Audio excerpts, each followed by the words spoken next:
Simple વસ્તુ મારે કૃષ્ણના મોઢેથી સાંભળવી હોય કે મેનિફેસ્ટેશન ડુ રિયલી વર્ક આ ફિલ્મની અંદર કર્યું છે અને તમારી લાઈફની અંદર પણ કરે છે ખરું? 100%. સૌથી પહેલા તો મને આ રોલ મળવો એ સૌથી મોટું મેનિફેસ્ટેશન છે. કારણ કે અંકિત સિવાય મને નથી લાગતું કે બીજા કોઈ મને આ રોલ માટે ઇમેજિન કર્યો એમ.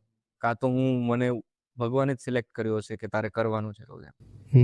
અને બાકી ફિલ્મમાં તો અઢળક કિસ્સાઓ થયા છે કે જેમ કે અમારે એક સીનમાં ગાયો જોઈતી હતી અને અમે જુનાગઢમાં કોઈક તો ફાર્મમાં શૂટ કરતા હતા જ્યાં જનાવરોની અવરજવર રહેતી હતી.